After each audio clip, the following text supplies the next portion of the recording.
I love how we started this, like, I don't know, months or weeks ago, however you want to count it, of just like, yeah, let's talk about some of the video game properties we like. And now it's like, okay, well, the first thing you got to do is read these 30 Bionicle books. Yes. And then I'm chewing my way through a 180-page lore book on Thomas the Tank Engine right now. So this is going off the rails. Hello, and welcome to Codex. It's a casual lore podcast. My name is Phil. I'm Logan. And today's episode is something that I forgot existed in my early 2000s childhood. I recently heard an episode, almost close. Damn. I heard an episode of Remap Radio, I think 2 weeks ago they talked about it, and someone just brought it up in combination with discussion of Animorphs. Do you remember Animorphs? Oh, yeah. Yeah, I remember that kid turned into a rhinoceros on the cover of that book. I think those might be horrific, actually. I think Are they horrific? I think so. I think there's like a grim end and something about you staying the animal that you are if you stay that way too long. But we're not talking about Animorphs this week.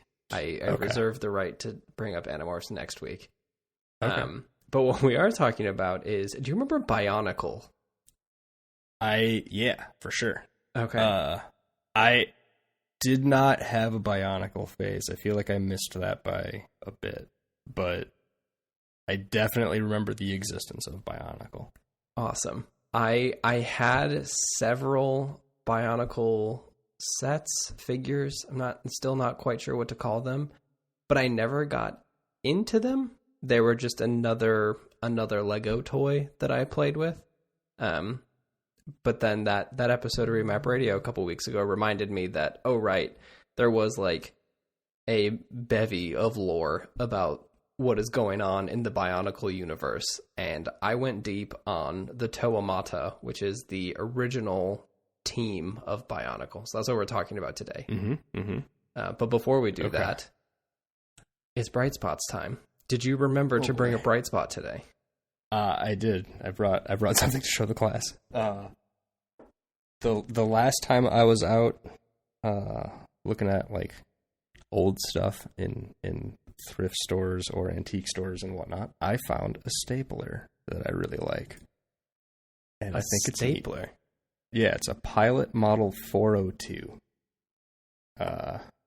It has, I don't know, it's got some of the same vibes as that Dazor lamp that I will have buried with me. Just like over-engineered industrial stamped steel. Yeah, basically. This is like before the swing line design that is like ubiquitous at this point. Let me see, is there I might just have to send you a picture. Yeah, I think I might need an image for this one. There's gotta be an eBay or something here. Here we go. Look at it. Look at this thing. So it uses like a coiled spring mechanism to keep tension on these stack of staples. Whoa! Oh, this and it pulls them satisfying forward as hell. And says, "Yeah, it's heavy too." Like, ooh. The plate. There's a little flip switch that allows you to change the spread of the staples, just like a modern one. But yeah, that coiled spring pulls the staples to the front instead of pushing them to the front. Interesting. Which I think is an yeah, that's change. cool. It's got that nice knob on the top. It's a big old button. Yeah. Yeah, it is. Yeah. that looks satisfying as hell to smash. Yeah. Yeah. Something about this thing, I just like it. I like tools that very effectively do one thing well. Yeah, this is a kick-ass looking stapler. Damn. All right. My bright spot is a little bit more digital. My partner and I finished playing through Lorelei and the Laser Eyes this week after I think like 20 plus hours of doing it, an hour and a half at night each night after our son went to sleep. And I think part of my enjoyment of that game is just like the good old the puzzles of it. It is a very good like logic puzzle game. But the second part of it that I love so much, and this has been like a topic that you and I have discussed a lot more recently, but it has a very, very good, like it tickles that part of my brain that gets really excited for sophomore and high school English lit, where there are themes and there are symbols and there are recurring motifs, and it finally feels like someone like did it on purpose, and you're not like deep reading something that maybe didn't need it. It's like, yes, if you look at this long enough, you will see that there are themes going on here, and we did that intentionally, and it's supposed to make you feel good when you discover them. And I really appreciated that. There's something about a well-crafted narrative that, especially one that makes you question if a human could keep that up for that long on purpose. That is kind of fun. Yeah, and it's like they do a really good job of layering it into the puzzles too, which is the thing. It's not like there's a story happening and also you're doing puzzles. It's that many times the answer and the key to the puzzles is understanding the recurring themes of what is going on in the game. Like if you can internalize the 3 dates that are important in that game and the idea of mazes and factors of 3 and 9, then like you're probably going to make it pretty far in there without having to like really unpack too much of it. It's a good game. Highly recommend. Today's shared bright spot: intentional design. Yeah. Yes. Yeah. You know what? Yeah. Exactly. All right. Let's get into Bionicle. But before we get into the timelines that I have, and before we get into the actual first story arc of Bionicle, I have kind of just like a fun brief overview of what Bionicle is as a toy in human meat space. And you said that you didn't have any, right? You kind of remember them, but I don't think so. I feel like there was a pretty significant fast food tie-in at some point, so there's a chance I had something from that, but I think I missed the boat on like going to a store and buying a Bionicle. Okay. Yes. So they came out in 2001. They did have an extensive McDonald's tie-in, so it is probably likely that you had one from that at some point. And they are Lego toys that are marketed for kids between 8 to 16 years old. They are part of the Technic series, which is the more kind of not brick based, but the like construction pieces, like I guess like Lego's version of an erector set. And do those not have to follow the like standard brick rules? Is that why they're separate? I think it's mostly yes, a little bit. The Technic sets are the ones that have the like cross. It's really hard to explain what they look like in audio. They have like cross members that are literally the shape of pluses that connect pieces together instead of general like the studs on the end of a Lego brick. Okay. And kind of the big thing going on with the Bionicle set is that they used ball joints. So the legs and arms were able to move on like internalized ball joints within the figures, which I don't know if that was brand new, but it was the first time it was used for like humanoid shapes. As you might have guessed, Bionicle is a portmanteau. It is a portmanteau of biological and chronicle. Why? I'm not quite sure. It's a cool word. Yeah, it's a good word. Also, like Lego, it's fun to say. It is fun to say. Also, like Lego, it is like its own plural form. It is not Bionicles. It is not Legos. It is they are Bionicle. Which I feel like your father would disagree with both of those. Yeah, I think that's probably true. It's Pokemons. It's Bionicles. Yes. But all things need an S. They all need S's.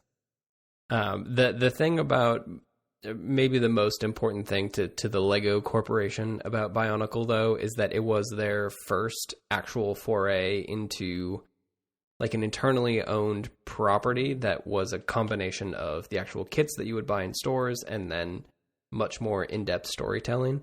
So, most of the Lego kits before this were, I remember some of them. I have to get my lineage right, but stuff like Rock Raiders and like the space sets and like all the Lego City stuff, they were mostly just construction kits that you played with, and then you could tell your own stories. And that was kind of the Lego angle, is that we give you toys to build and you take them apart and build them how you want, and then you can kind of tell your own stories.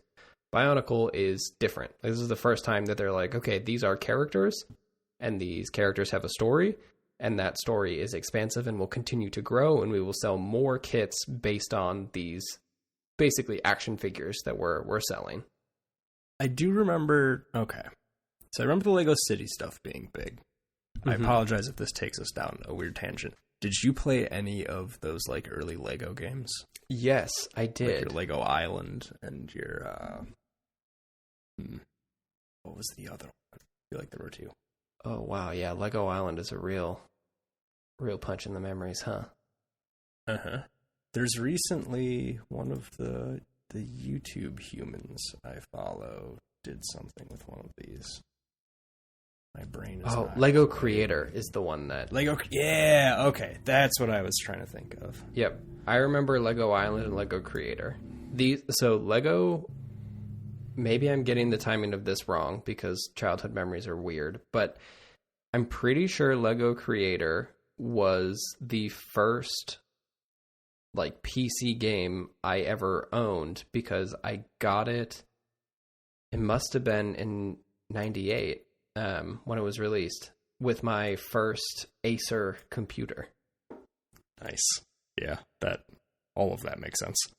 Yeah, wow, these screenshots are a blast from the past, huh? Yes. I think I had it on disc. I feel like that was after floppy for me. I'm pretty sure this was maybe disc. Not. Yeah. Yeah. I had a Hot Wheels game on floppy. That was amazing. Yeah, this is really startling, looking at this and remembering that this existed. Oh, okay. So, Matt KC is the YouTube channel. But he like fully decompiled Lego Island to get it up and running on modern machines. My God. Yeah. Yeah. If you're into like weird old that era, like 95, Windows 95 era stuff, he's got a lot of weird work that I would recommend someone check out. All right. Anyway, that's sorry. Funny. Bionicle. Yeah, so, I mean, I guess that's kind of like a perfect example, though, of like a lot of these games, they kind of have a story to them, but it is mostly like interacting with the Lego world of sets that they have. And Bionicle was like this big different thing where they turned it into ultimately like a true transmedia property. Like there were construction kits, there were novels, there were comic books, there were movies. It like they did everything. There were GBA games for Bionicle that you can play. And we'll talk about some of that stuff in a little bit, but it is this huge thing. And ultimately, it's kind of like the Bionicle set is a little bit mostly responsible for possibly saving Lego during like the late 90s, early 2000s, like financial crisis they're going through. It was like this huge, huge thing. It ran for 10 years. So that it ran from 2001 to 2010 when all of this stuff was going on. And then it was later rebooted in 2015 with a simplified timeline of the original timeline. And then it was very quickly canceled in 2016. I had no idea that existed. Yeah, I didn't either. It was very surprising. They put out, perhaps most hilariously, last year they put out a like commemorative set, I guess, but it was of the original like one of the original sets, the Red Ranger, if you will. But it specifically didn't use any Technic pieces. It was completely made out of bricks, which is just a weird swerve that they, like, the Technic line is still alive, but then they brought it back with a recreation of the original box and everything, but it's all bricked up, which is good. Is it supposed to be a shelf piece, maybe? Yeah. Is it like those like bonsai tree equivalents where... Somewhat, yeah. They want you to put this thing together because you have disposable income now and you're going to spend it on making little models of your childhood. Yeah. It was like a leave me alone. $17 set, but yes. Okay. But yeah, so they rebooted it. It kind of flopped because it was kind of in the you have disposable income now phase of Lego in 2015, 2016.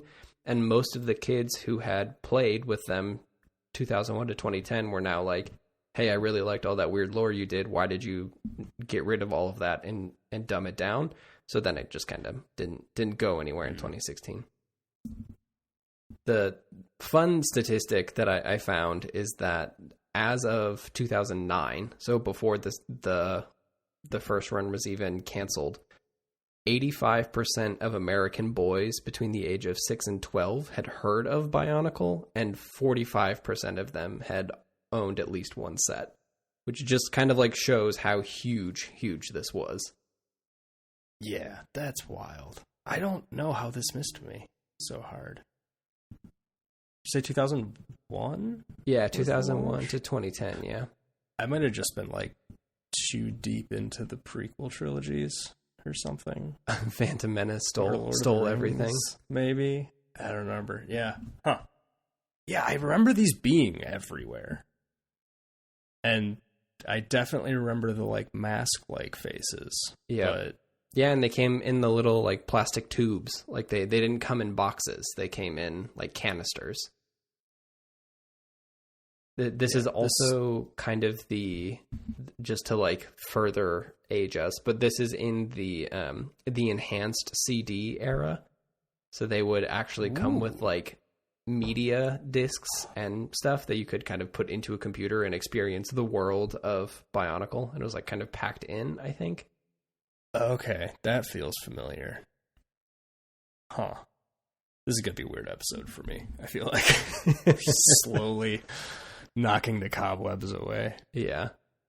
So it's huge, and it was kind of very like quick glossing over all of the actual stuff. It was spawned out of two other sets that either came out for a year, called Slizers and Robo Riders, or two different Technic sets, and then they killed them.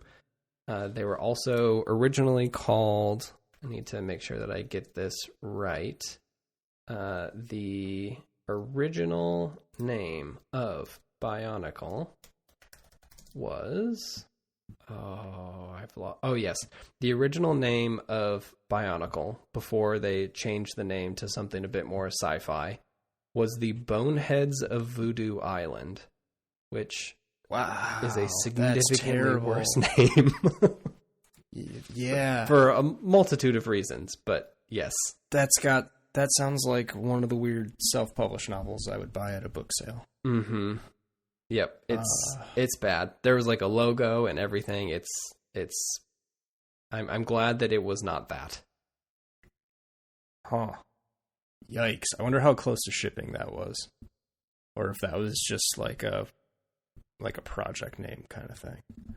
Yeah, I'm not sure. I know that there was like discussion of it going out that way at some point, but how close it was to being the real name, I'm not sure. Like looking at the sets as they are now, it's hard to imagine any of those being related to a name like that. But I mean, who knows?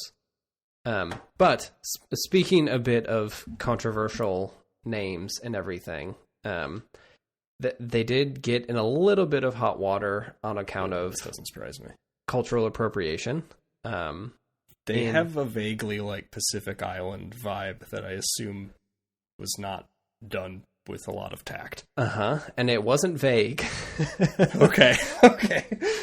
So in 2002, after the first sets originally launched and like some of the multimedia stuff was going on, and I think around the first game either coming out or being close to release, there were multiple Maori tribes from New Zealand that sued the Lego company for basically wholesale lifting the entire vocabulary of the Bionicle names from their language. And then what's alleged in the letter is that the Lego company was seeking to trademark them, which is just like doubly bad, like let alone steal them, use them improperly, and then try to gain trademark over them.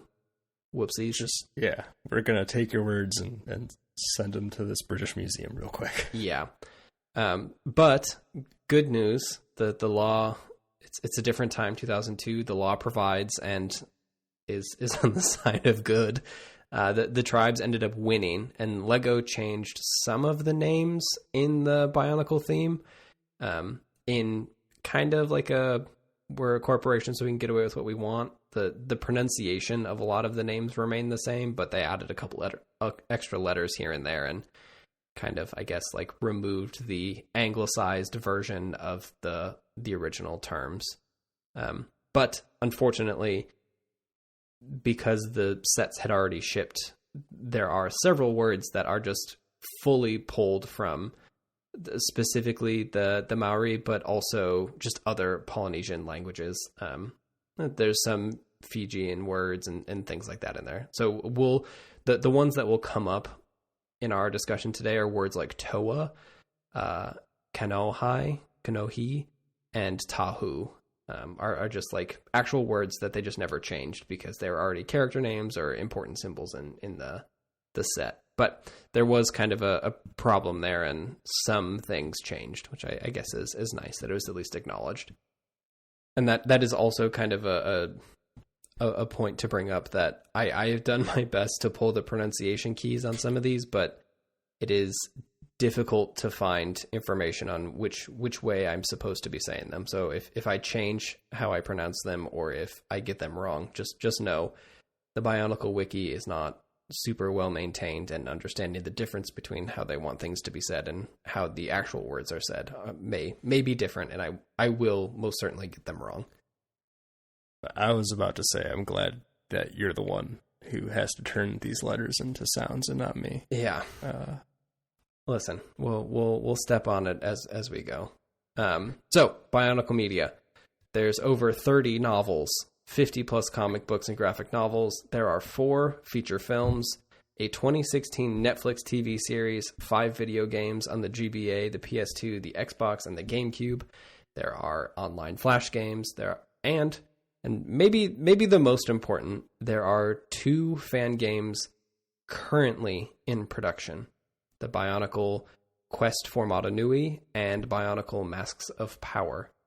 I have seen trailers for both of these games, and they kick ass.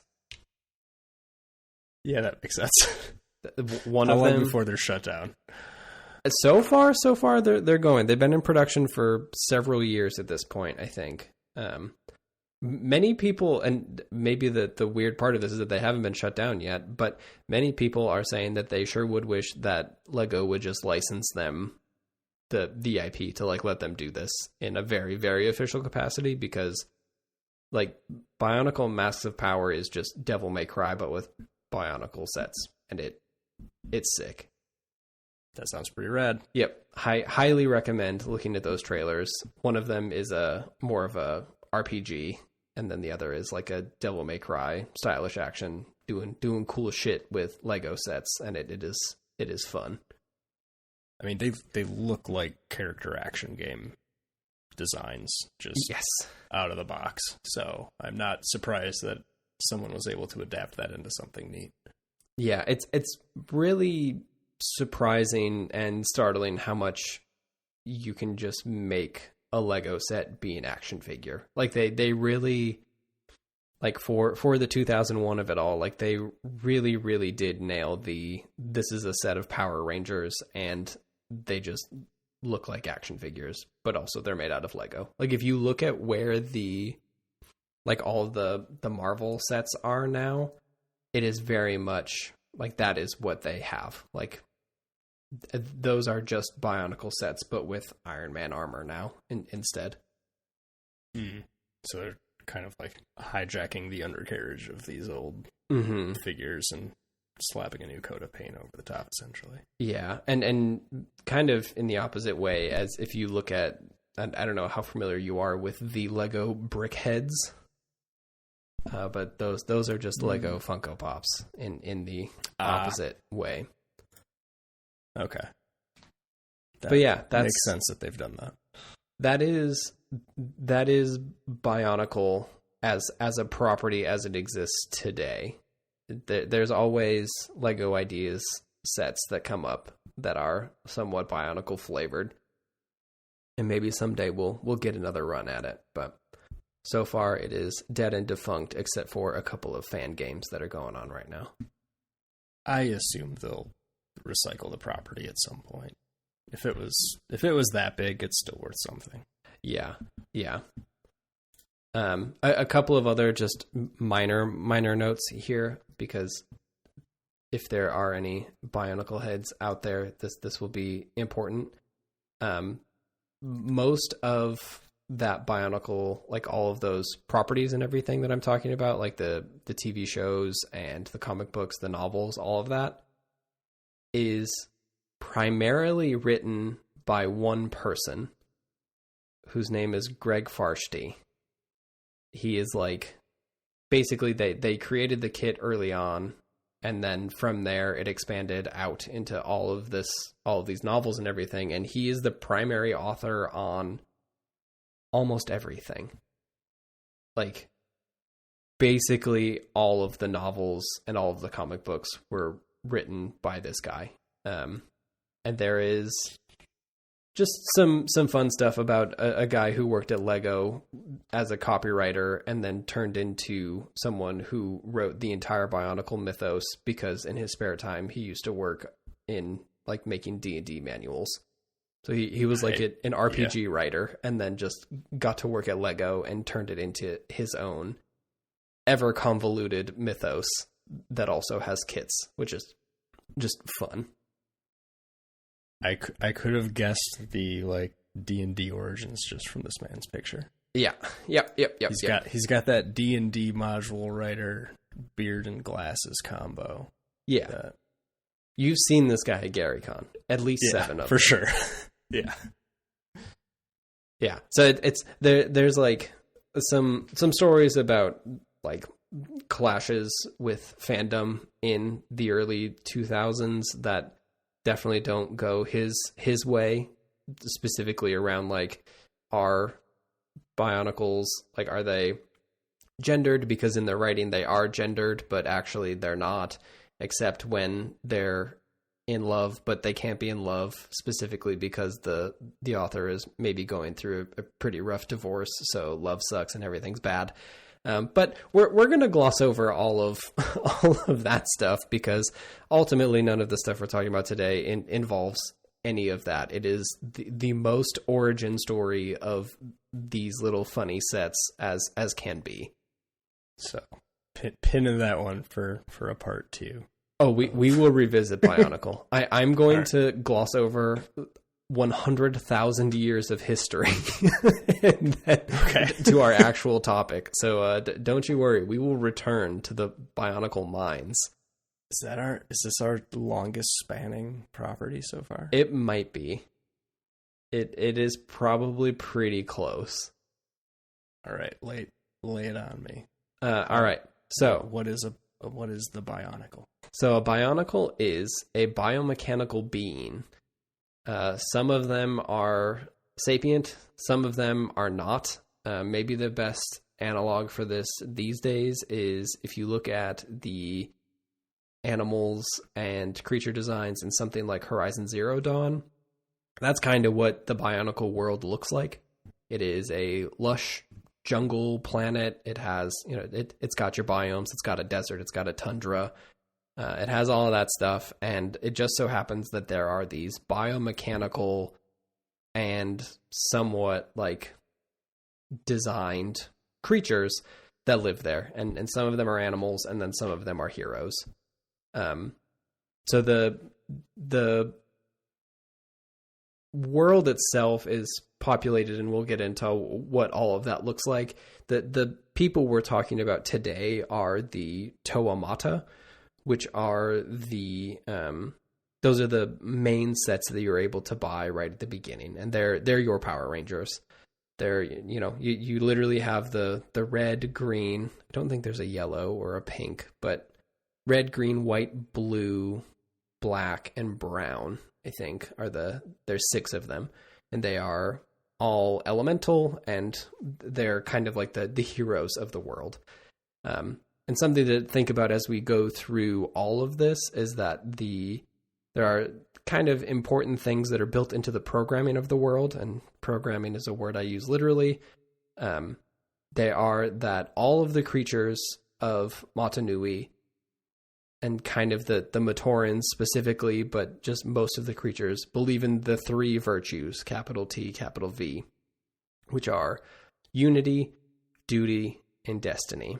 So unity is pretty obvious. It's kind of like the notion that it's easier to succeed together, which is mostly focused around like small teams of the Toa, which are your Power Rangers, or also just kind of your tight-knit villages. Everyone chips in, everything gets done.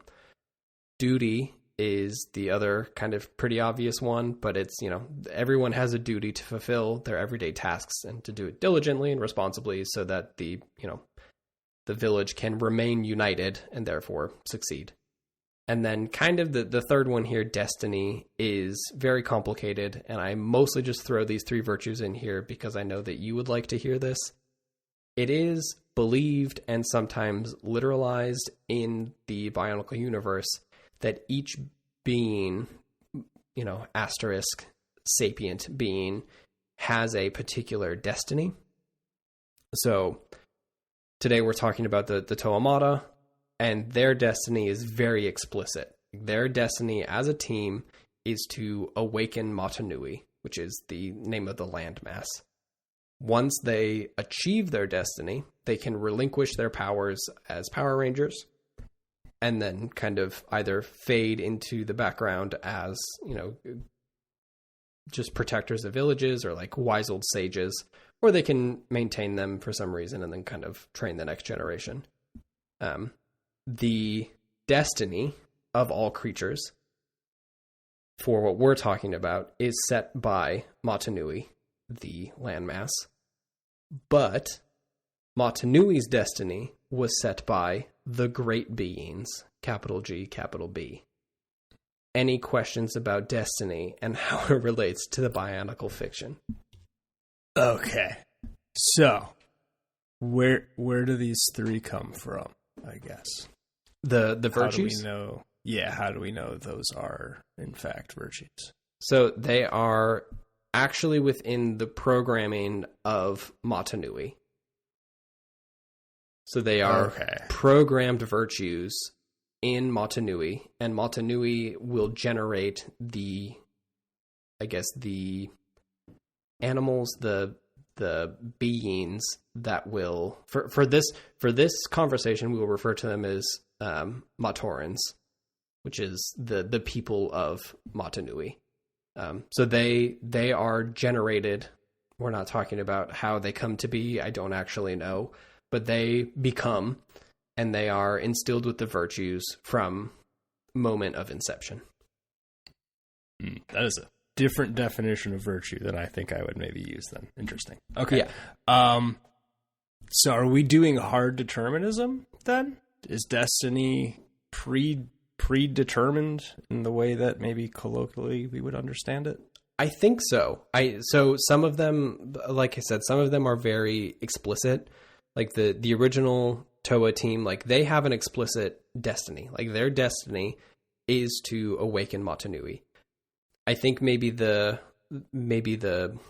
difference here is that I don't know how much the like plot of Bionicle goes into whether that is a goal or that is like predestined. Like if that will occur, it does occur. Like that thing does happen. They are heroes. It happens at the end. But whether that is like predestined in a way that there is no path away from it, I'm not quite sure. Because I think that's like narratively a pretty huge distinction. So if destiny means goal or if destiny means inevitability. So I will say this, when we get into the timeline here in a second, there is something like there is a, oh shit, we'll just jump into it right now. There is a thing that happens on this planet. So the planet they're on is called Spherus Magna, which is good name for a planet. Yep. I'm going to steal that for something later. So Spherus Magna is a planet. It exists. There are beings and species that are on there. There are already some of the biomechanical beings, but they are not the Matorans. We're going to set those aside for now. They are the ones with destiny. We'll set them aside and come back to them. So a very long time ago, the great beings, capital G, capital B, they rise to prominence on Spherus Magna because they're scientists and they like to discover things and they like to invent things. It is kind of assumed that they are inventing some of the life forms that are coming to rise up on Spherus Magna, but it's not super explicit in the stuff that I've read. But they are much more interested in building things and discovering things and learning things. They're not so interested in perhaps dealing with the large population of people who would prefer that they had peace and order in their life. So what they do is they create the 7 elemental lords. And the elemental lords run each of the villages, like each of these nations, and they say, hey, you guys keep the peace, make sure that all this stuff is running fine. I'm just going to go over here and I'm going to think for a really long time about some cool stuff that I can make. The elemental lords are the elements of fire, water, jungle, sand, rock, ice, and earth. Those are similar, but not the exact same as the Toa Power Rangers we will meet in a little bit. So for thousands of years, all of that stuff works out fine. Everything's great. Everyone's living peacefully. The villages are thriving. There's trade. It's all of this fun stuff. However, there's this thing called energized protodermis that is a dangerous substance that is bubbling up from Spherus Magna's core. And this is kind of the back to the destiny thing. Energized protodermis has the power to create stuff. It has the ability to transform things. It can fuse stuff together, or it can destroy it. And any object or creature that it can come in contact with, it will shift phases or do those different things. But it is dependent upon the destiny of the one who came into contact with it. So the thing here is that, like, if it is your destiny to simply just, go on and live a healthy life and then die eventually, it'll just skip to the dying part and you will die. Like, that is the description of why, what is causing you to die. But there's part of the reason that this kicks off, obviously, a bad war is that it will also turn tools into weapons. Kind of getting into the, we're breaking out of the natural state now, and we are introducing conflict to the world. And it is because those things are destined to occur. Like these tools will, turn your plowshares into swords, I guess. Like we're getting to that level. And that is within the core of the planet. So there is like some part of destiny is real, and also destiny is interacted with in a way that is very interesting to me. Especially when some of the things have explicit destinies, but most things do not.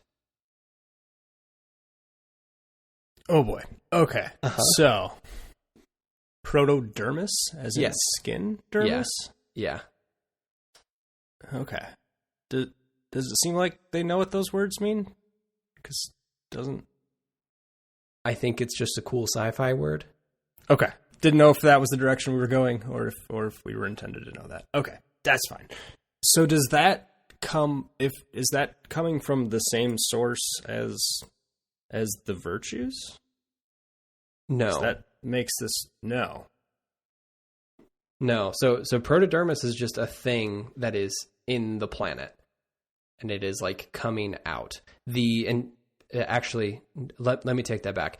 It works the other way around. So Protodermis is coming from the planet. And then at some point, the great beings are like, oh, dang, this is causing some conflict with our people, and that's really bad. What if we can take this substance, make it slightly more inert, and use it to power something else? So it's oil. Okay. Yes. Yeah. Okay. It's destiny oil. It's 2001. You know, we're Someone talking just about, call that oil. Yeah. We're talking about Final Fantasy VII over here. Like it's just oil. It's all oil. So okay. They use the oil to make a giant robot to send off into space. That giant robot is referred to as the Great Spirit Robot or Motunui. So the giant robot goes off into space. It's powered by energized Protodermis, and then, moves on, things happen, and then they ultimately make a more inert version of that. So, a biofuel. And that is what they power the giant robot with in like its second generation. And the giant robot, Motunui, is also the home of all of the people we will talk about later in this episode. And they are the people who are primarily destined, like their programming is set, their destiny programming is set by Motunui. So they are, I guess, in a way, they are creatures of energized Protodermis or Protodermis, and therefore perhaps have destiny imbued in them in some way.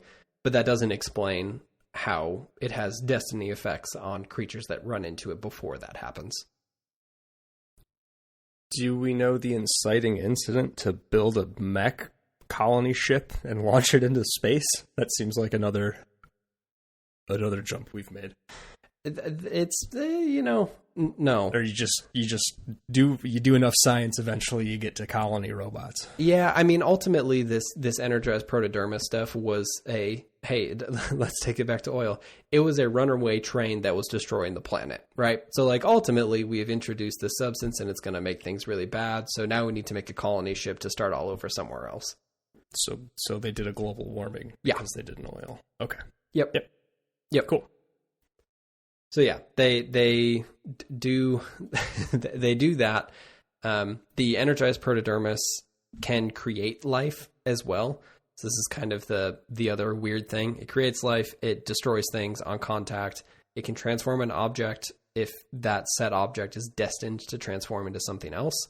And this ultimately creates this global spanning conflict called the Core War, which is a good rhyme, but kind of difficult to say.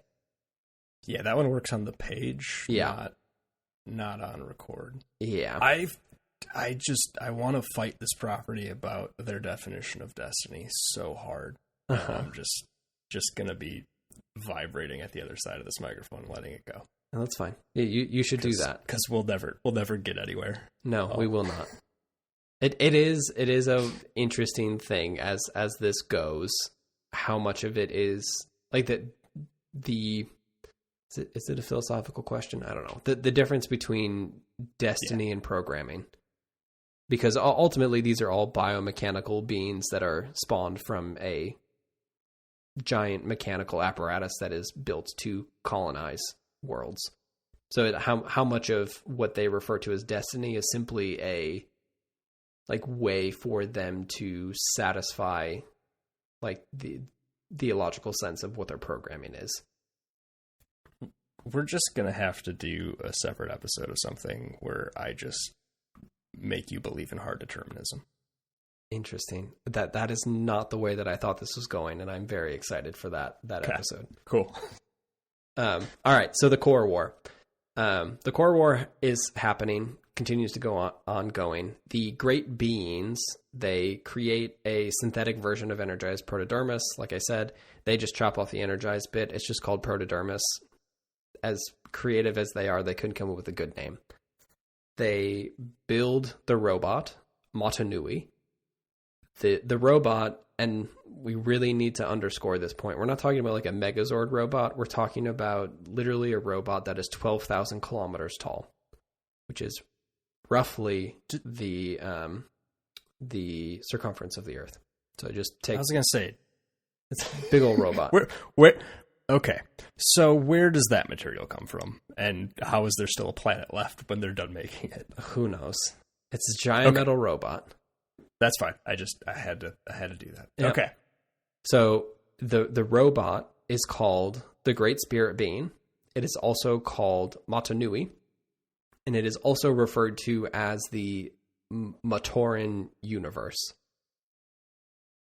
Part of this is just because they had to go back and retcon stuff and like fill in some gaps after the first sets came out.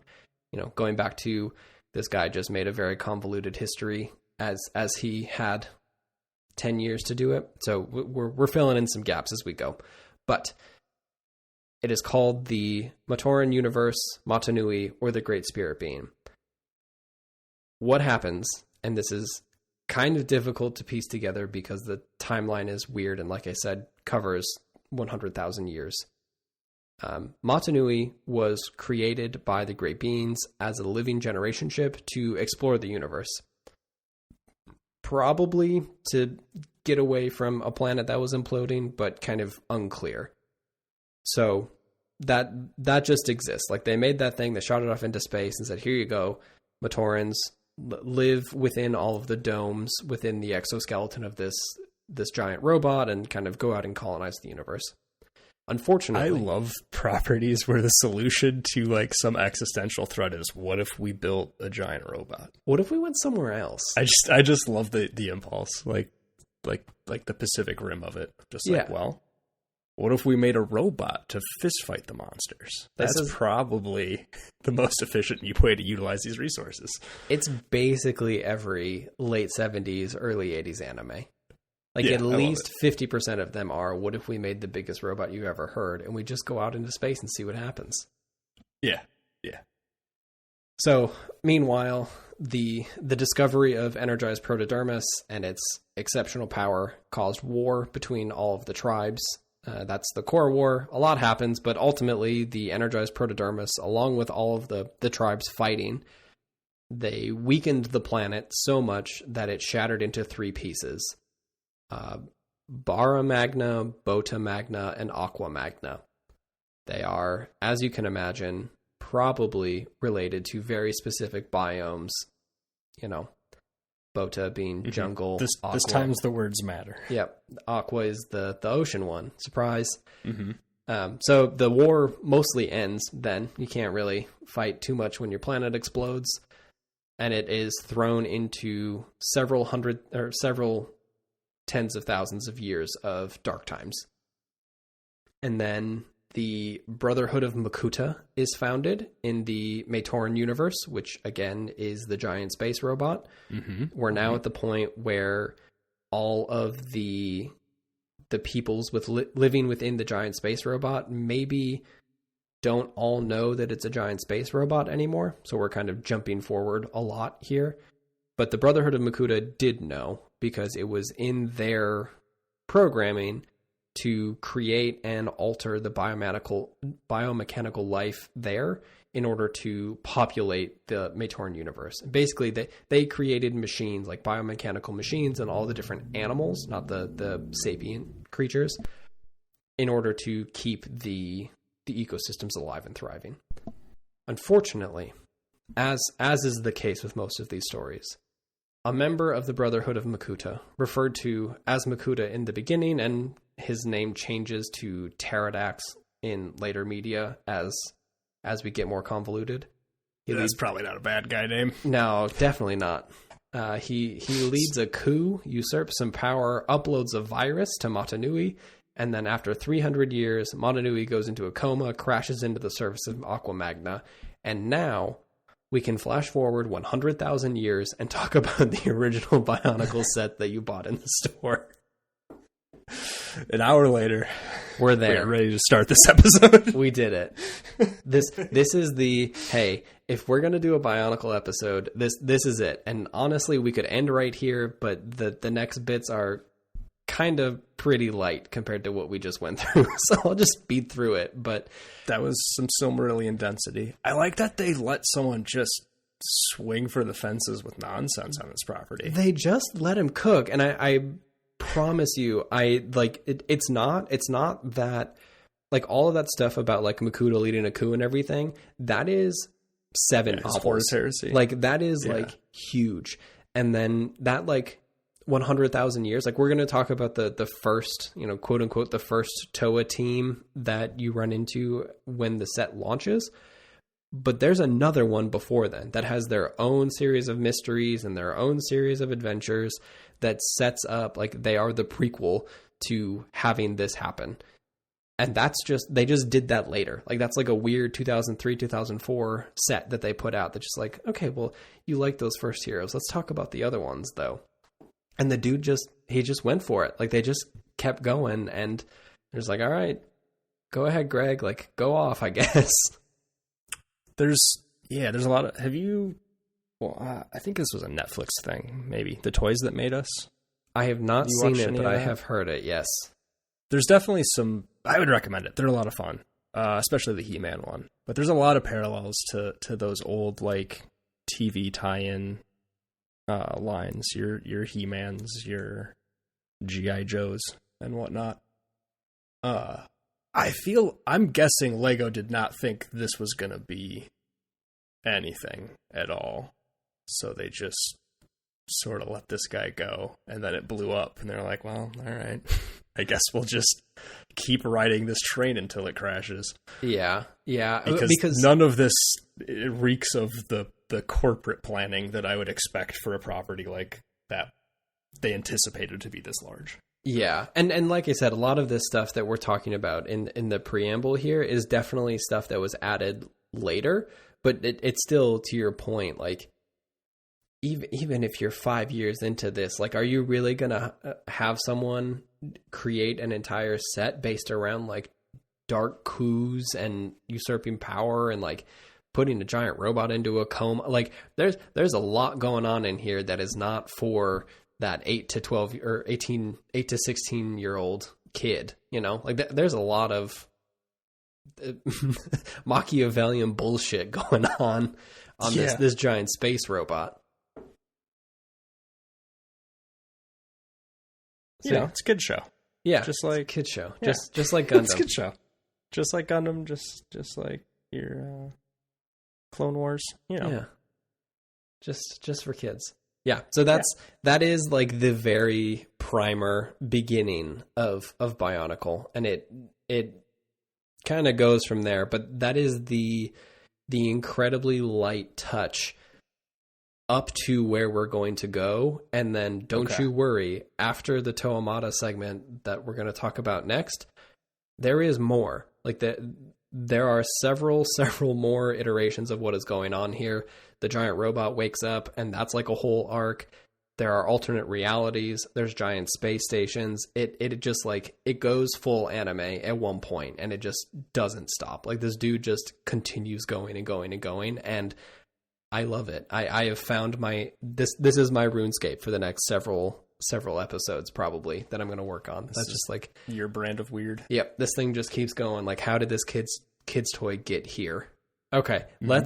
Let's take a quick break here, and then we will come back and I will talk to you about the Toamata, and hopefully it is a little bit simpler as a straightforward story than the entire mythos of the Bionicle universe. All right, so we are talking about the Toamata. So the Toamata are like I said, the original Bionicle sets that you could buy. If you conjure up an image of a Bionicle set in your brain, you're probably, if I were to send you the image of the red one riding a skateboard over some lava with a flame sword, I'm pretty sure you would recognize that, probably. So this is your Gen 1 Bionicle. Yeah. Okay. I'll just send it to you because these are absolutely beautiful sets, and I love them so much. This is I'll just send you the weird. Here's the instruction booklet. This is how you can make one. Man, the JPEGs on this, huh? Wow. That is probably meant for a 480 monitor, I'm going to guess. Yeah, but look at the logos. Those are like 300 DPI right there. The rest of it, garbage. So yeah, this is Tahu, the fire. Oh yeah. Okay. The fire one. The verbal description did not get me to this image, but you are correct. This is definitely seared in to some degree. Yeah, and then the next page in the booklet is the Toa canister. Oh, these are connects. That's what this is. Kind of, yeah. In like, yeah. Man, I haven't thought about connects in a long time. I loved connects. Can you just buy connects still? I wonder if that's why Bionicle passed you by. You were a Connects kid. I was a Connects kid. Yeah, that is true. That could be. This was just like a more limited Connects. And I didn't catch any of the lore at the time to get that kind of tie-in. Oh, this one gets Megazord-like. Look at that. Yeah, you quit scrolling spoilers. All right. Yeah, so that is Tahu, the original Bionicle. There are 5 other friends. But yes, those are the original ones we're talking about. So we're going to do we're going to talk about 100,000 years in the past because it's impossible not to anymore. But so the Toa Mata, these original 6 warriors, they were created by Artaka, who is one of the original 2 Toa that were created by the Great Beings 100,000 years ago. So there is Artaka, and then there is his brother of sorts, who we're not going to talk about, but let's just say his brother runs the place that is supposed to be the repair shop for everyone, but also it's maybe hell. We will talk about that in a separate episode because it is fascinating. So yes, a repair shop a hospital if you're a biomechanical being? I guess. Okay. Yeah. But it's a hospital that maybe has a little bit more Five Nights at Freddy's in it than maybe was originally intended. Than most hospitals. Yeah. So okay. The Toa Mata, the ones we're talking about, were created by Artaka, and they were members of the Order of Matanui. They were descendants of the Elemental Lords, and they were protectors of Matanui. So the way that I was trying to conceptualize this in my brain is that 100,000 years ago, they were the original Thunderbirds for the giant space robot. And they have adventures, and they do stuff, and they're protectors, and all of that great stuff. And then at some point, they were put into those Toa canisters, which are on the second page of the instruction booklet, put into a deep sleep. And this is where the destiny comes back in. They were put into hibernation just in case, for some reason, something were to happen in the intervening 100,000 years that Matanui would need to be awoken. A very specific destiny. It turns out that maybe 100,000 years in the future, Matanui did need to be reawoken.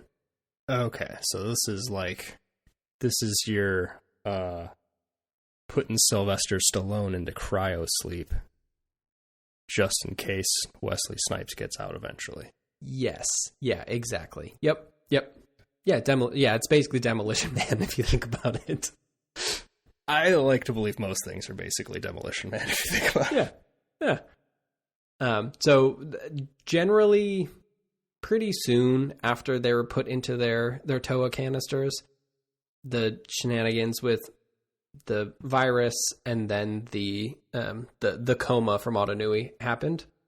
The Toa canisters were dispatched as was expected, and they crashed into the oceans of Aqua Magna, which is the ocean planet. Starting on the water level. That is a rough intro. All right. Yes.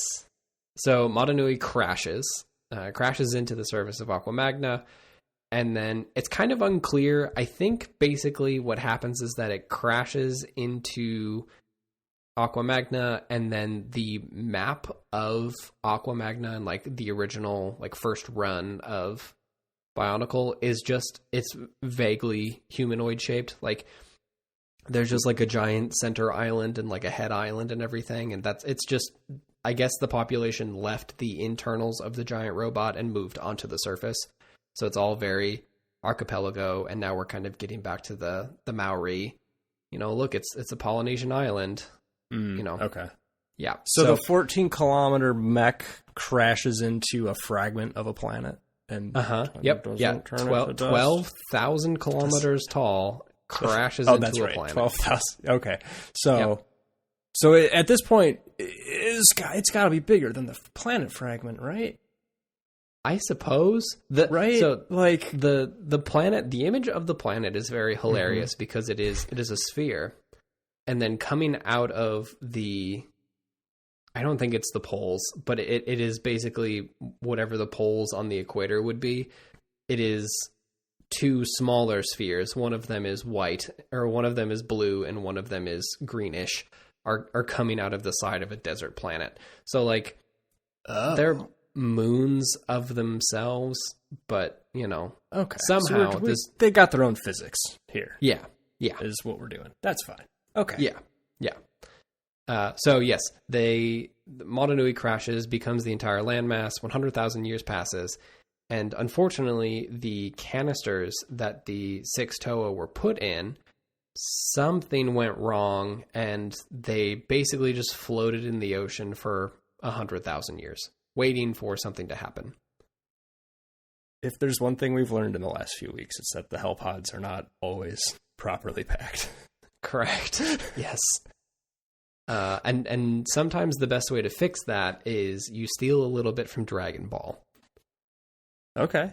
So Takawa, which is a Matoran, and the image of Tahu that I sent you is like it's a tall, action figured, proportioned Bionicle.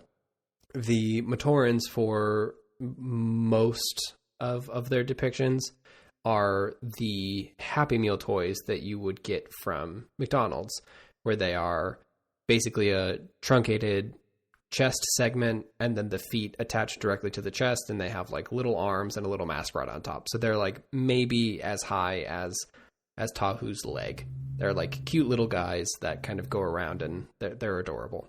So Takawa is one of those, and we're going to talk about him in another episode because, spoiler alert, he will turn into the White Ranger. Rad. With all that means. He goes on an adventure, and he gathers the 6 Toa stones.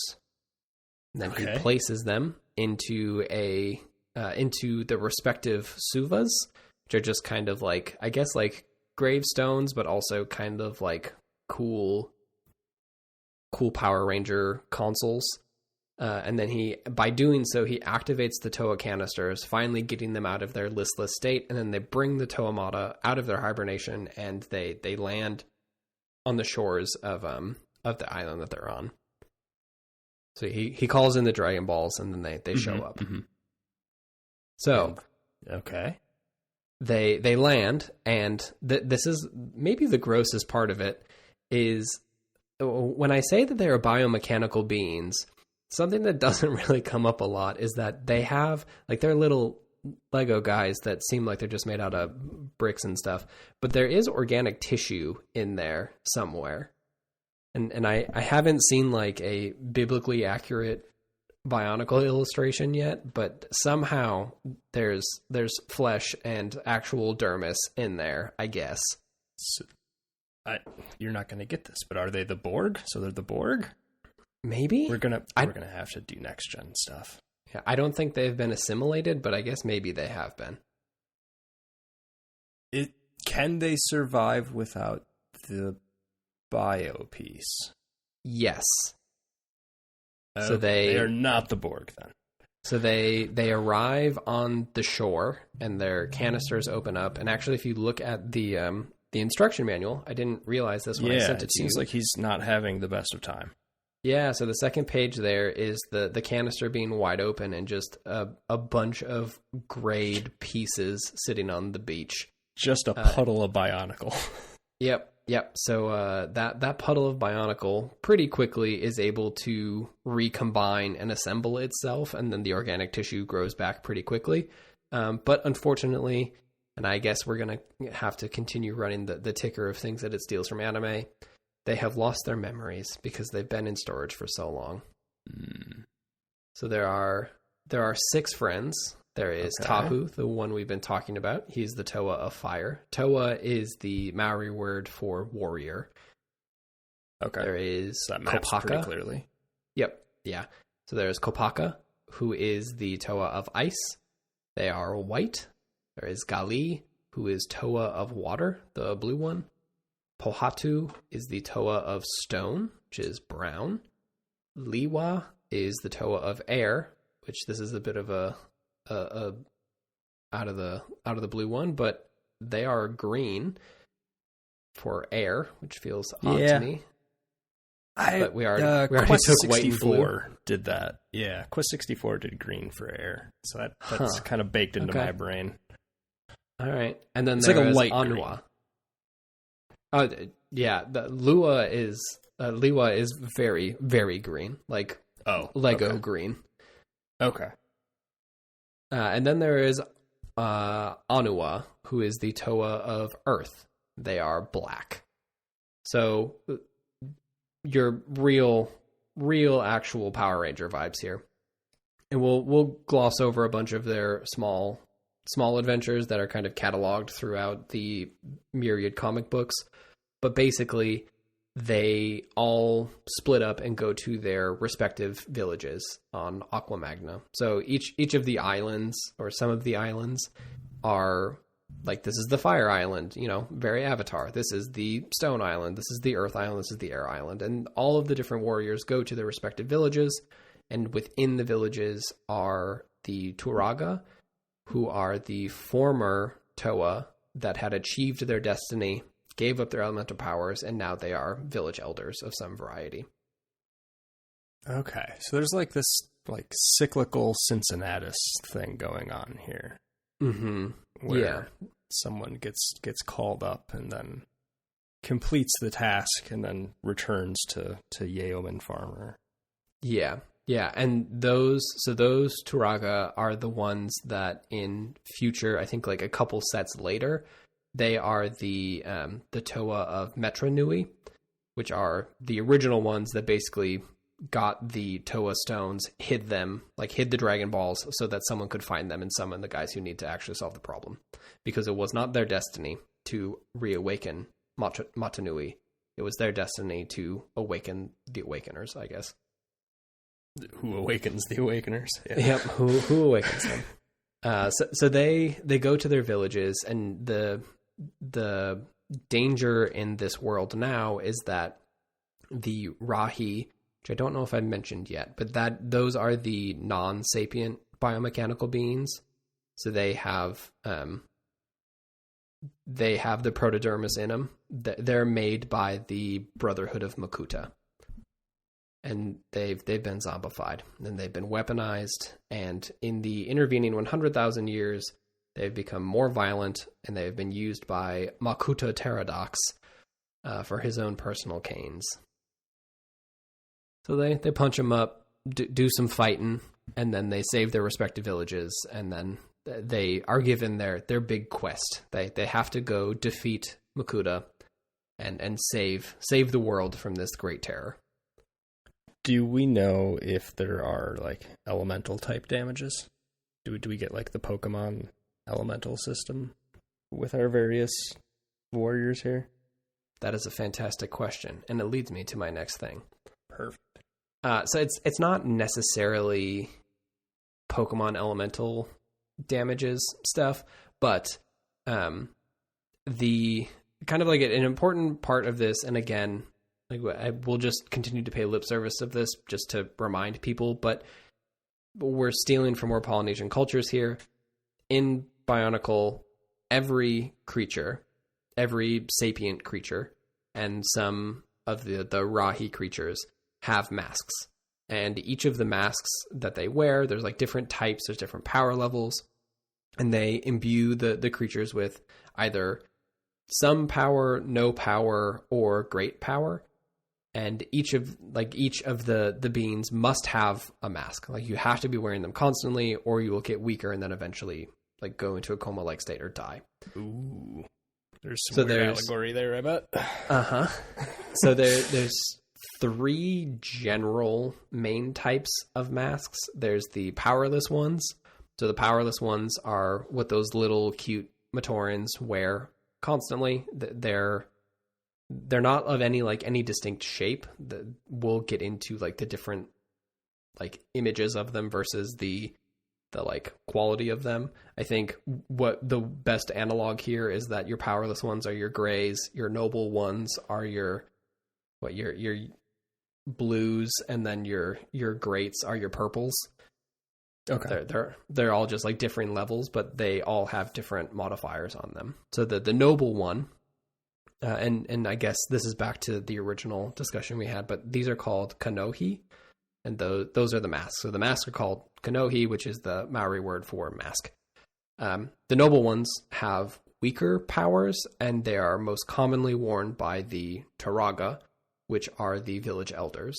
The former Toa that have relinquished their great power, and they now just have somewhat noble power, I guess.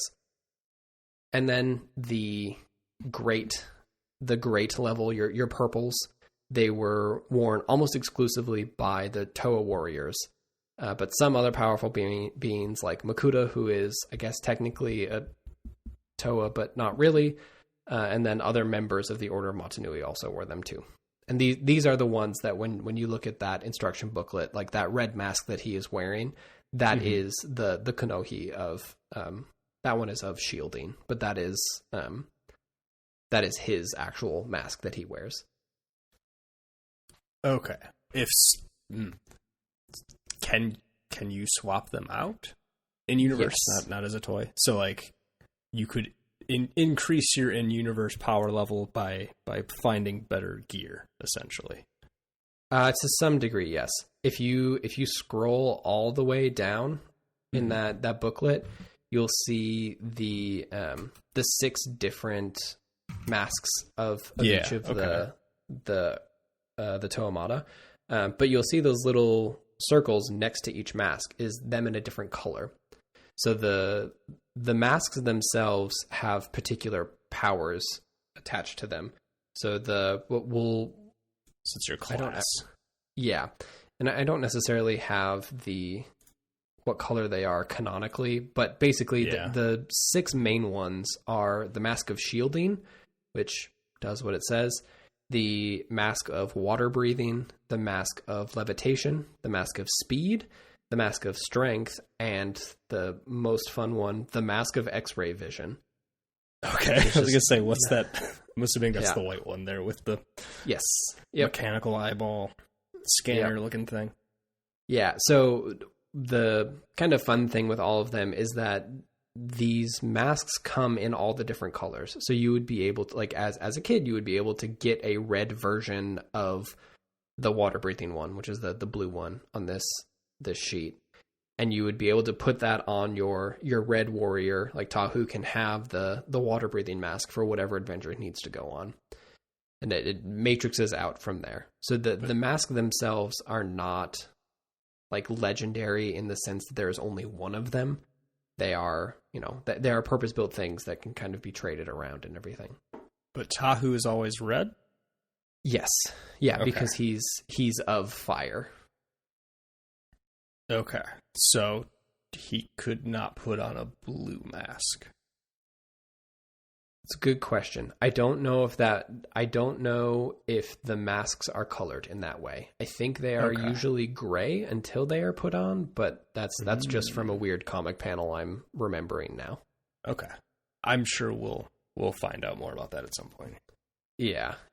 I mean, right now, especially with the Toamata, we're suffering a little bit from they made 6 action figures and a play setting for it, and as the mask stuff grows and becomes more important, we'll probably get into it more. So that they all six of them go on a fun adventure to discover their mask, find it. They go on quests and everything, and then they come back and they all get together and have a moment where they're like, okay, cool. We have our masks of power. It is time for us to go get this guy. Time to summon Captain Planet. Exactly. And by summoning Captain Planet, what they do is they take their mask and they put it on and I guess this is actually what you are looking at next to those masks, which I didn't realize. It all comes back to play sets, I guess. So if you have all six of your heroes, you can take their masks on and stick them on this thing that is called a Suva Kaita, which is what is depicted there next to the masks. It's just kind of like a round pedestal that you put each of the masks in. And what happens is that they place their mask on there and they transform into a legendary Kanohi, which is a golden version of each of the masks. So now what they have is a gold version that is imbued with the powers of all of them. And now they're able to go on their giant adventure to go take down Pterodax, the Makuta, and fight him to the death. Okay. So each mask becomes like imbued with more power, I guess, is my understanding here. That's how it seems. Okay. I cannot confirm that, but it seems that is the case. Okay. And I think it's also one of the things that they kind of drop after a little while. This idea of being able to transform the masks into another one. There are other legendary ones that come up, like the Mask of Light, or Mask of Time and the Mask of Life, which we will talk about later. But I think this is kind of the only time this really happens. There's definitely some like first draft only draft vibes to some of this. Yeah. Which, man, I can't argue against that. So it is fun though how much, like even looking at the very basics of how this is, it's built as like a serialized story immediately. Like they have like conclusions and everything, but it's very funny to me that in 2001 they're just like, okay, I really like comic books. What if we made comic books but Lego? And then they did, and they sold a lot of them. A lot of them, many of them. So yeah, they get their masks. They and now they go on their boss raid, I guess, if that's how we want to refer to it. They enter Pterodax's lair, which is a cave, obviously, as one would expect. And they go through this cave and they're confronted with a couple of different greatest hits of bosses. There are two giant crabs, and each of them have two noble level masks of dark sight, so they're able to see in the dark. You know, that's I guess like a weaker version of the mask of X-ray vision. And they're big ass crabs, and they start getting their asses beat almost immediately. So the Toamata have to do something that you have had spoiled for you. They have to combine into two Toa Kaita, which is a fusion form of 3 Toa apiece. And they fuse together into probably the worst looking collect all of the things and combine together. Oh my god. If you said this was like some kind of I don't know, eldritch punishment for these creatures, I would believe you. I promise you it gets better in the future, but yeah, the combined forms of taking all of the pieces of these sets and then cramming them all together is just, it's rough. It's got some real industrial accident vibes. Yeah, it is. Listen, everyone's doing their best and they tried really hard, but I think this is what I would have done if I had 3 of them and combined them. Like this is the level of Megazord I would have made. Yeah. Just odd that someone got paid a bunch of money to put this together as part of the plan. That's also the Megazord the toy designers made. Yeah. It does get better, but it's a whole thing. It's got some season 1 vibes to it for sure. Yes. They do get significantly better.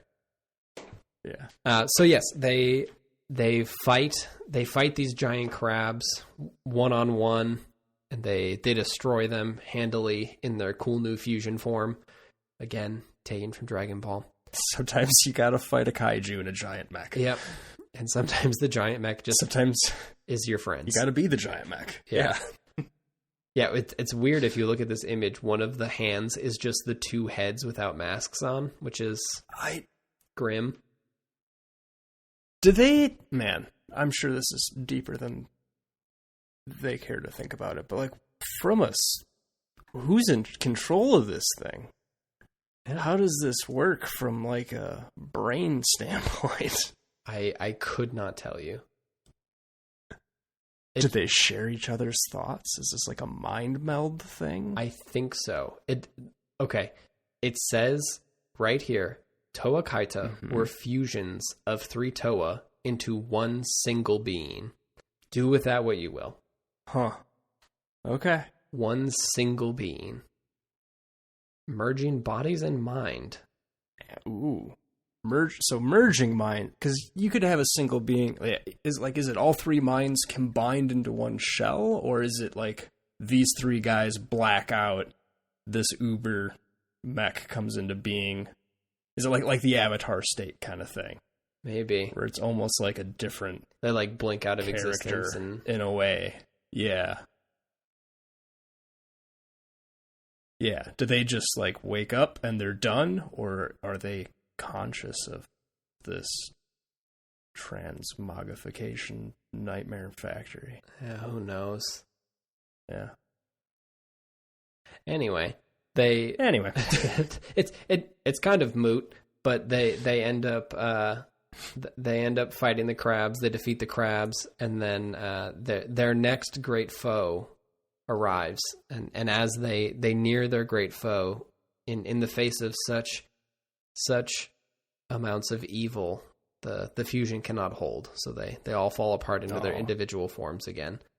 I was kind of hoping those 2 were going to fuse together into a slightly larger one yet again. I hope that there's something like that. There must fractal Bionicle sort of thing. Yeah. So they encounter the Shadow Toa, beings that look exactly like the Toamato, and they were just as strong, but they were their shadow selves. Where did those come from? Yep. Great evil is where it came from. Okay. But it's a good question. Like, were they holding on to these ones? Are they manifestations of something? Do they kill these ones and take the masks? Is there some kind of weird mask collector? Oh, wait, hang on. Like your Grievous of lightsabers, but just... Kind of. So just got a bucket of heads somewhere. All right. I forgot that there is one sentence after the Shadow Toa in my notes that I completely memory hold and forgot about. All right. This is going back to our fusion discussion. The Toa fought long and hard against these newfound foes. They eventually managed to defeat them by realizing the shadows were a part of themselves, and then they absorbed them into their essence. So, shrug. They defeated the Shadow Toa by knowing that they were part of them, and they must embrace their shadow sides in order to progress, I guess. Okay. Yep. No questions? That seems fine. Not that you're going to have answers to, man. I'm just going to make up my own lore. Okay. Yeah. Yeah. How do you embrace your shadow self? I was really hoping. Did they give him a hug? Did they strangle a kitten? I hope there's a hug. I hope there's some kind of dark ritual that has to happen to embrace your shadow self. Shadow Toa does not redirect. They are listed as false Toa. Oh, they were an illusion. Corrupted versions with all their powers, perfectly matching their respective counterparts. And then, citation needed, they accepted them by absorbing them into their bodies. Bionicle Chronicles 1. What? Wait, hang on. Why would you absorb an illusion? I could not... That's not what an illusion is. Okay. I do need to get Bionicle Chronicles number 1, though, in order to understand this tale better. Bionicle Chronicles. That's so good. Anyway, some nonsense right there. They absorbed their shadow selves. Whether illusion or not, they welcomed them into their heart and knew that there was no defeating great evil without embracing it first, or something. Maybe there's like a tale that they're stealing for this also. Like maybe this is an allusion to some cultural reference that you and I are not familiar with. Yeah, do you just defeat Shadow Link, or do you accept them into your heart? Bold of you to assume I'm not Shadow Link to start. Always accepting Shadow Link into your heart. Be the Shadow Link you want to see. Red eyes and all. So they move on. They've defeated their shadow selves. They move on to the Pterodax fight, and they defeat him. Surprise! He appears to them. It was destined. It was destined. Well, they eliminated any narrative tension right off the bat. So he appears to them as a Matoran. So he is kind of like one of the little shorty guys, one of the cute ones, and he's like, "Hey, don't worry about me. I'm not scary." And then, in a bit of a swerve, it turns out he is a tentacled eldritch horror at this point, and has like tentacles and like goopiness coming down from the ceiling of the cave. And then he fights them in his Cthulhu form. They handily defeat him, but before they can truly defeat the evil, he runs away and hides, as expected. As all big endgame bosses do. Yeah. The first time. He releases these things called the Bohrok, which are insectoid creatures, in order to bide some time and return more powerful. And the Bohrok are actually mechanical? Biomechanical. They are insectoid-looking dudes, hive-minded mechanical insectoids, controlled by a single strange creature. And these are the ones that I super remember, because they're little roly-poly guys. There we go. And you could they would turn into like little balls, like they go into a Metroid ball. Okay, and they're replicating the colors of our base squad. Yeah. I don't recognize these, I don't think. I think I had the green one, because I remember their eyes and that you could morph them into a ball and roll them around and stuff. We will talk about the Bohrok at a different time. They have like a whole culture and everything. They have a whole thing. Yeah, there's a whole thing. They also are from 100,000 years ago. They were created by the Great Beings separately, but some of them were released at the end of this great arc as the next great foe to the Toamata. And that is so. I guess the important part here is that the Toamata's story lives on. They have not achieved their destiny of awakening Matanui, the great spirit robot. That will be an episode for another time. Man, because they have to get a real glow up. Leave me with that. Yeah, that we need Super Saiyan level first before we can retire them. There are, I think they get armor is what the big upgrade is. They become the Toa Nuva, and they get sick armor. And I think the main one here has a batleth, which is for you. Rad. But we're gonna have to do some next gen stuff. We will talk about the Toa Nuva later. But yeah, that is where we will end our tale of the Toamata with the original designs from 2001 2002. That's what plays us. Yeah, this is a mammoth thing that is just. I started this because I was like, oh, Lego. Like I'll do a Lego Kit 1, and that'll be a short, quick episode to do. And it turns out there is a mythology here that is far more extensive than I had really, really thought about. Yeah, I assumed that they just made some kind of neat looking robot dudes.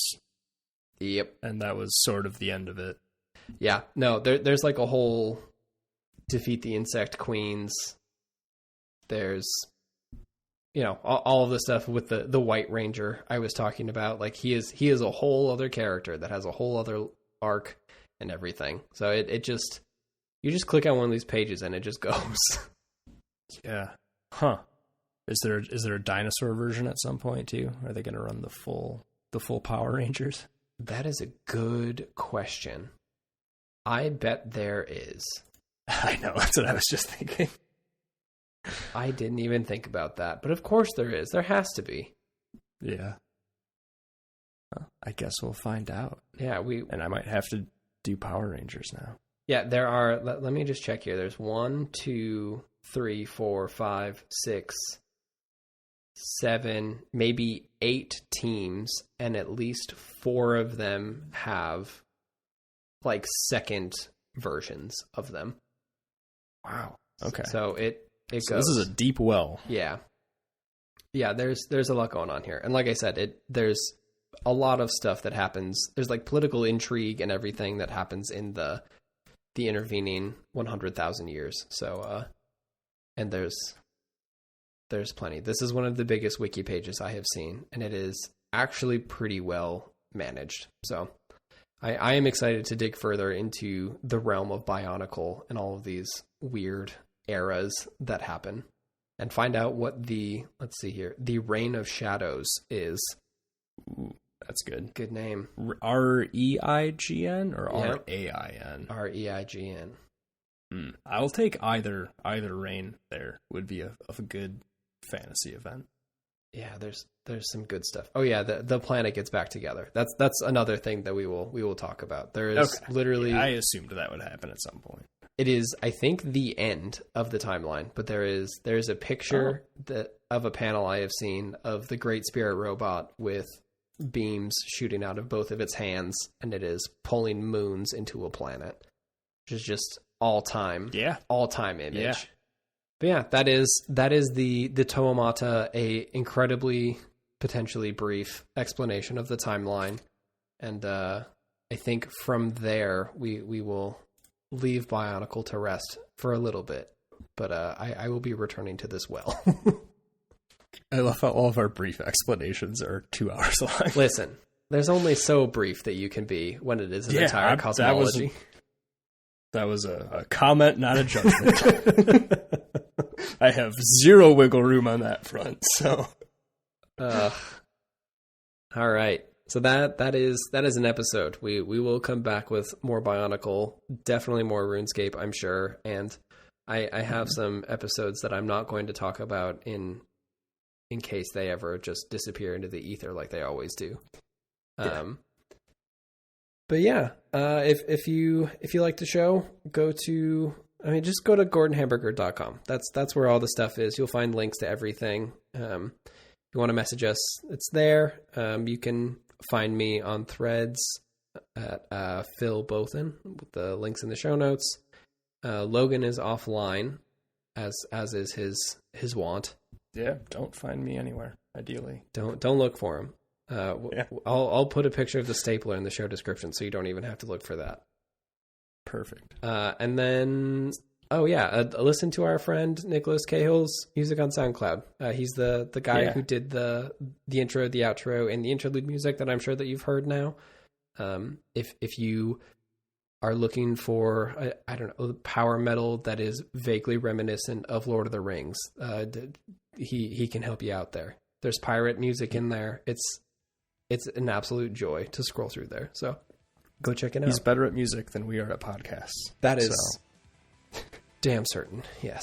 If you're listening to this, then you'll probably like that. Yeah.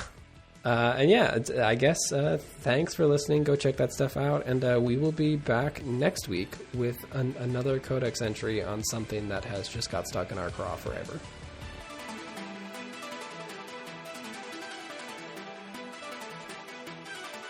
Goodbye. Auf Wiedersehen. We are done. Conclusion. Dun, dun, dun. Fin.